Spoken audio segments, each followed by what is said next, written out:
ఇబ్బంది పెట్టి మనం వచ్చామండి గురుగారు. మా దగ్గర తోట్లు పడిపోతుంది, లచ్చలకి చెదలు పట్టేస్తాడు, చెమలు పట్టేస్తానండి గురుగారు.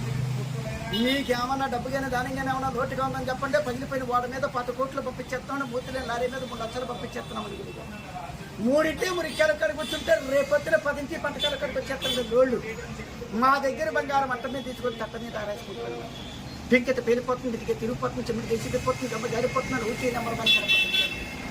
ఏమీ కలపడుకున్నారంటే బొప్పాసి కలప, జిల్లేడి కలప, తుంగతోలాలు, వరిగడ్డ వాసాల పైన గేతపేట సాఫ్ చేసేస్తున్నారు. మొన్న పైన బోచి మంగళవారం నాడు తల్లి లేకుండా పిల్ల పుట్టేదంటే 3 బుడబెట్ల మనిస్తే మేము వచ్చి మీ ఊళ్ళో పడ్డామంటే కేసు రాసుకుంటాను. నిన్న సోమవారం నాడు మా రాజుగారి కొడుకు పెళ్ళి అయితే పొడిచి వాళ్ళందరూ రాగా ముసలోళ్ళందరూ వస్తారు, అలా మూతి కట్టి రోడ్లమని దొల్లించుకెళ్ళామండి.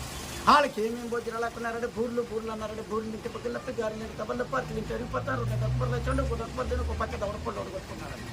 కూరలు అన్నారని ఏమేమి కూరలు అనుకున్నారని ఇటుకి రపచ్చడి కట్టికి రపచ్చడి తాలపు ఏం తొక్కుతో ఎప్పుడు చేశారండి.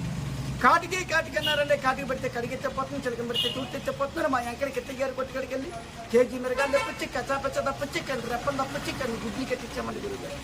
నిన్న పొద్దున్న గుమ్మడికి అంత బంగారం కుక్కు ముట్టుకున్నదని 7 పాలేరులెత్తి ఎట్లో బారపించండి, మీరు రత్నత మీకండి ఇచ్చండి మా గుమ్మడికి అంత బంగారం. నిన్న మొన్నటి దాకా చూసారండి, 6 పొద్దున్న పట్టుకెళ్ళారు 7 ఎవరు అత్తలేదండి.